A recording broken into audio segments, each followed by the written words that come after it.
Hello everyone and welcome back to the channel. I know I was supposed to have a video out yesterday, but I had a headache. I had a bad headache and I worked all day and I was tired, and I knew by the afternoon I was like, this is not happening. Um Lorraine, thank you for checking on me yesterday because I was sick.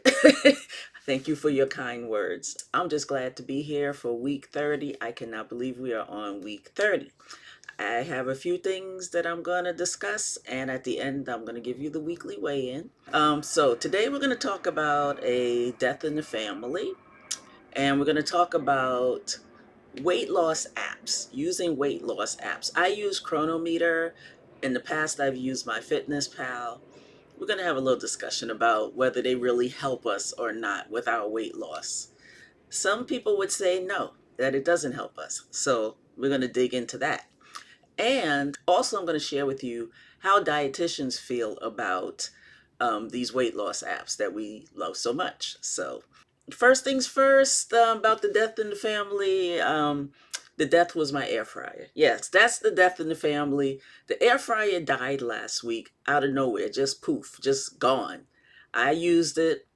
My roommate went after me to use it. It wouldn't cut on. We had it since April of last year. We loved it up until that point, and then I wanted to curse it. So I had to contact the manufacturer to be like, hey, our air fryer died and it's still under warranty. So the good thing is they just sent us a new one yesterday, so I'm happy again. But you know, the funny thing is I've been using the air fryer so long, I don't know how to work an oven anymore. I learned how to grill a ribeye steak. It's really sad that once I got the air fryer, I was just throwing it in the air fryer. It was good. You know, take it out, put a little butter on it, and good to go.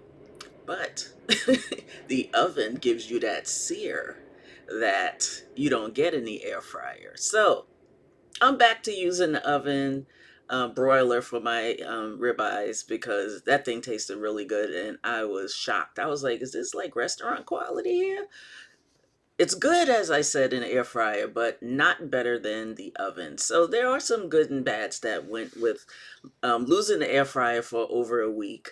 But you know, another thing that I noticed with not using the air fryer, I wasn't eating French fries. Anything that was processed was not being ate last week. I made Brussels sprouts with bacon. So I was actually making vegetables from scratch, and I was stir frying shrimp. All of the things that you would do if you did not own an air fryer.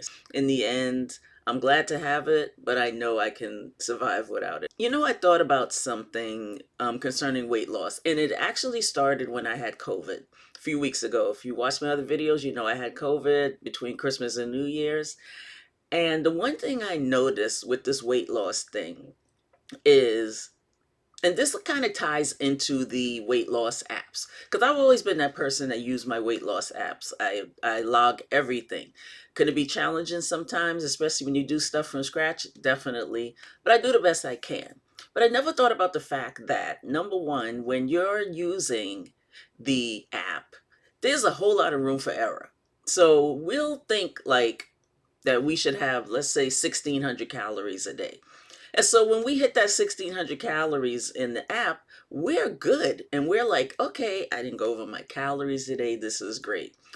But the thing that some of you may not understand, and I'm slowly starting to realize this, even though I heard it a while ago, it's just sinking in. And being sick really dialed it in for me, is I could put in 1,600, but more than likely it could be between 1,800 and 2,000. You know, there's so many variables there where you really could go over your calories. And I noticed when I had COVID and I had no appetite, I didn't even starve myself, but I was sick. And so, but I was still keeping track of what I was eating when I did eat. And I noticed that at that point, I was having like 1,100, 1,200 calories some days. And when I thought about it, I said, let me try this again. And so last week, there were days I didn't try to eat all of my calories. I maybe had like, I don't remember, close to 1,600 a day. I can't remember how many calories I eat a day or I can eat. But like, I would cut back to like 1,300 some days, 1,200 some days, and then come back to the 16, and was quite surprised when I did that, how it actually helped me. This is what the dietitians say. It says they don't believe that counting calories is supportive, and they stated that it could take you further away from your goals. Their belief is there should be an importance forming balanced eating habits. Now, I partly agree with them on one hand. Everyone's not eating balanced diets and they know it. And they know if they don't use the app that they can go way offline. I remember those days when, although I was losing weight, I wasn't eating the way I should because I was so busy focusing on my calorie count. That became more important than what I ate. So I think it's because I'm eating better. And when you eat better and you know how to eat better, you don't need the calorie counting. But I know on the other side how detrimental that could be to people who aren't there yet, aren't, eating right all the time, most of the time, are still in the mode of counting calories so that they can still look, I should say, filling in the calories, like having a piece of cake here or whatever, and missing out on other nutrients because they're only focused on how many calories they're getting, not what are the foods that you're ingesting and taking in. And the one thing I also thought about when it concerned this is, a lot of us, and I include myself in it, we have a hard time um, eating certain things because we associate them with being bad, high carbs, all these other things. When food is food and whole foods are good for you, anything that you go overboard is bad. But I can admit that I am that person that for the longest time had a hard time eating rice. Doesn't matter if it was brown rice, white rice, jasmine rice, wild rice, which isn't really a rice, but it was like I had a hard time with that. And I also had a hard time with potatoes. It was like I'm just now comfortable with eating potatoes. And it's just really weird how that has come full circle for me. Do I eat them all the time? Not at all. Not at all. But I do eat them sometimes and I'm fine. I don't gain weight. I get the nutrition from the potato. I'm just trying to get you to see that you may need to change how you see foods. I always say there's practice and theory. And I don't know how many of these dietitians have ever had a weight issue.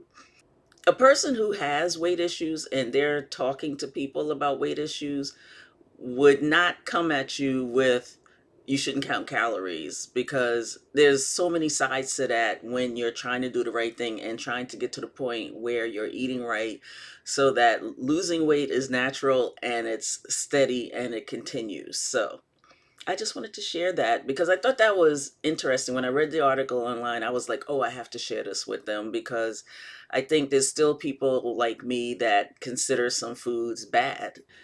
I want you to write in the comments below if you have that food that you will not eat because you think it's going to destroy your weight loss. I'm curious. I'm curious if people have the same thing I have, like the rice and the potatoes and things like that. You may have something else, but I'm really curious.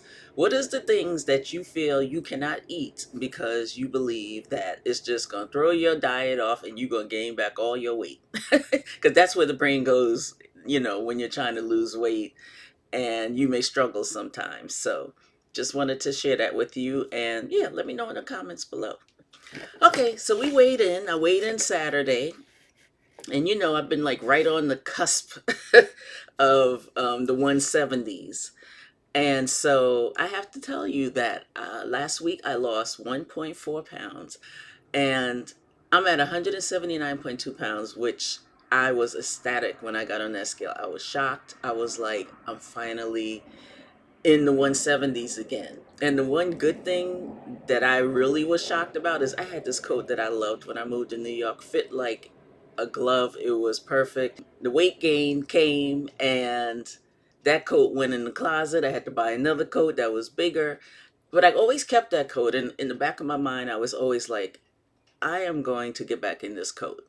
And something told me Saturday I was going out to eat.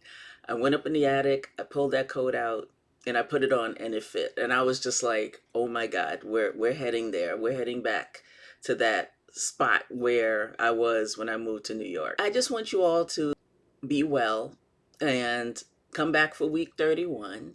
And if you have not subscribed, please subscribe because I'm going to be here bringing these videos to you. And I will talk to you all later. Bye.